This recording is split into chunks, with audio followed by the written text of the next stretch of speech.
സൗവർണിക നാഗിനി. അവതരണം ഷിബു ജോസഫ്. രചന വിദ്യാഭ്യാസം. നാലുകെട്ട് തറവാട്. അതിൻ്റെ മുന്നിൽ ഒരു അത്തിത്തറ. നിലവിളക്കിൻ്റെ മുന്നിലിരുന്ന് ഒരു സ്ത്രീ നാമം ജപിക്കുന്നു. ആ നാലുകെട്ട് തറവാടിന് നൂറ്റാണ്ടിൻ്റെ പഴക്കമുണ്ട്. പണ്ട് പ്രമാണികളുടെ തറവാട്. ആ തറവാടിനെ ചുറ്റി പാലപ്പൂവിൻ്റെ ഗന്ധം. ആ തറവാടിൻ്റെ പുറകുവശത്ത് താമരക്കുളം. ആ താമര വർഷത്തിലൊരിക്കൽ സ്വർണ്ണത്താമരയായി മാറും. അത് നേരിൽ കാണുന്നവർ മരണത്തിന് ഇരയാകും. അതുകൊണ്ട് ആരും ആ ദിവസം പുറത്തിറങ്ങില്ല. ഇത് സത്യമാണോ കള്ളമാണോ എന്നൊന്നും അറിയില്ല. കാലമേറെയായും ഈ വിശ്വാസം ആ ഗ്രാമത്തിൽ അടിയുറച്ചുപോയി. കുട്ടിയെ, ഇച്ചിരി കുഴമ്പ് പുരട്ടിത്താ. തറവാട്ടിൽ നിന്ന് ഒരമ്മയുടെ ശബ്ദം. ദാ വരുന്നു, ഉമ്മർത്തിരിക്കുന്ന സ്ത്രീ പറഞ്ഞുകൊണ്ട് എഴുന്നേറ്റു. നിതംബം വരെ അടർന്ന ചുരുൾമുടി, പാൽക്കണ്ണിട്ട മിഴികൾ, കരിമഷി കൊണ്ട് പൊട്ടുതൊട്ട്, ചുരുൾമുടിയിൽ ചൂടിയ തുളസിക്കതിർ, കരിവള, കഴുത്തിൽ കരിമണിമാല, ചിരിക്കുമ്പോൾ വിടരുന്ന രണ്ട് കവിളിലും നുണക്കുഴി, കാലിൽ വെള്ളി പാദസ്വരം, നാടൻ കസവ് സാരി. അവൾ എണ്ണ എടുത്തുകൊണ്ട് ആ അമ്മയുടെ അടുത്ത് വന്നു.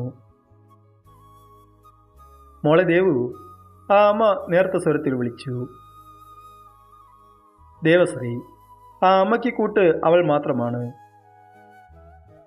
എന്താ അമ്മേ, എൻ്റെ അമ്മക്കിളിക്ക് എന്താ പറ്റിയേ?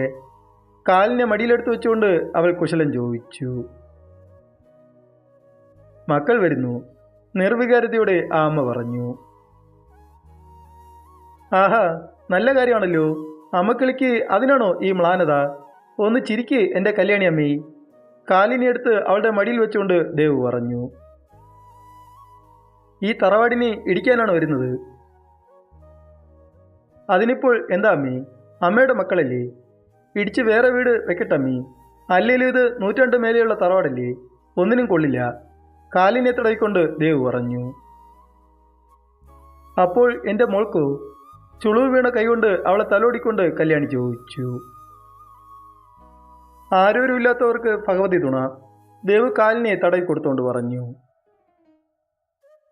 എന്നാലും എൻ്റെ കുട്ടി ഇവിടെ ഓടി നടന്നതല്ലേ, മോൾക്ക് വേണ്ടി കിളവി ഒന്നും ചെയ്തില്ലല്ലോ, കല്യാണി നെടുവീർപ്പോടെ പറഞ്ഞു.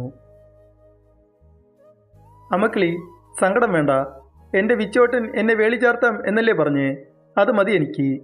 ഈ ആയുസ് എൻ്റെ വിച്ചോട്ടന് വേണ്ടി മാറ്റിവെച്ചേക്കുക. ഈ തറവാടില്ലേലും ആ വേളി എൻ്റെ കഴുത്തിൽ കയറുമല്ലോ, അത് മതി. ദേവു വിച്ചോട്ടന് വേണ്ടി കാത്തിരിക്കുക. വിച്ചോട്ടൻ ഇപ്പോൾ വലിയ ആളായി കാണുമല്ലേ അമ്മേ? കൊഞ്ചലോടെ ദേവു ചോദിച്ചു. അവളുടെ കണ്ണിൽ തിളക്കം കണ്ട് കല്യാണി സന്തോഷിച്ചു. വിശ്വൻ, കല്യാണി അമ്മയുടെ രണ്ടാമൻ്റെ മോൻ, അമേരിക്കയിൽ ആർക്കിടെക്ചറായിരിക്കുന്നു. നാട്ടിൽ വന്നാലുടൻ കല്യാണമെന്ന് കല്യാണി ദേവുവിന് വാക്കുകൊടുത്തു. ദേവുവും വിച്ചുവും കളിക്കൂട്ടുകാർ. അവളിൽ പതിഞ്ഞുപോയ ഒരാണിൻ്റെ മുഖം വിശ്വൻ്റെ മാത്രമാണ്. അവനു വേണ്ടി മാത്രം ജീവിക്കുന്ന ഒരു പാവം പെണ്ണ്. എന്നാ അമ്മ ചാച്ചിക്കോ, ഞാൻ ഉറങ്ങട്ടെ. ദേവു ചിരിയോടെ പറഞ്ഞുകൊണ്ട് കവളിൽ ഉമ്മയും കൊടുത്തുകൊണ്ട് തറയിൽ പാവിരിച്ചു. അവൾ നാമം പറഞ്ഞുകൊണ്ട് കിടന്നു. സമയം അപ്പോൾ 12 മണി. അവളെ ആരോ ഓട്ടിക്കുന്നു. അവളും പേടിച്ച് ഒരു കാടിൻ്റെ ഉള്ളിലൂടെ ഓടുന്നു. അവൾ ഓടുമ്പോൾ അവളുടെ പുറകിൽ ഇലകൾ അനങ്ങുന്നു. അവൾ കിതച്ചുകൊണ്ട് ഒരു വലിയ കതകിൻ്റെ മുന്നിൽ വീണു. അവളുടെ വേർപ്പ് തുള്ളികൾ ആ മണ്ണിൽ വീണു. അപ്പോൾ ആ വലിയ വാതിൽ രണ്ടായി തുറന്നു. അതിൽ നിന്ന് വരുന്ന പ്രകാശം അവളുടെ കണ്ണിൽ കൊണ്ടു. അവൾക്കത് താങ്ങാവുന്നതിലും അപ്പുറമായിരുന്നു. ആ പ്രകാശത്തിൻ്റെ നടുക്ക് നിന്ന് ഒരു സ്വർണ്ണ നിറത്തെ സർപ്പം എഴിഞ്ഞു വരുന്നത് അവൾ കണ്ടു. അവളുടെ കണ്ണുകൾ വിടർന്നു. ആ സർപ്പം അവളുടെ അടുത്ത് വന്നതും അതിസുന്ദരിയായ ഒരു സ്ത്രീ രൂപമെടുത്തു. അവളുടെ കണ്ണുകൾ സ്വർണ്ണമിഴികൾ. അവളുടെ ശരീരം സ്വർണ്ണ നിറം കൊണ്ട് പൊതിഞ്ഞിരുന്നു. ആരാ? പേടിയോടെ ദേവു ചോദിച്ചു. നീ ആ കൊട്ടാരത്തിനെ ഇടിക്കാൻ പറയുമല്ലേ? ദേഷ്യത്തിൽ അവൾ ചോദിച്ചു.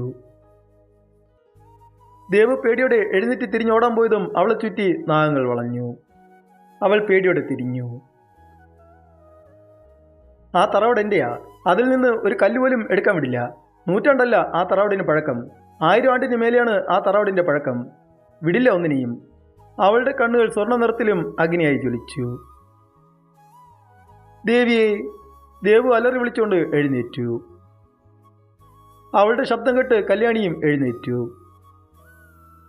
കല്യാണി ദേവു വിയർക്കുന്നത് കണ്ടു. എന്താ കുട്ടിയെ? എൻ്റെ കുട്ടിക്ക് എന്താ പറ്റിയേ? കല്യാണി വേവലാതിയോട് ചോദിച്ചു.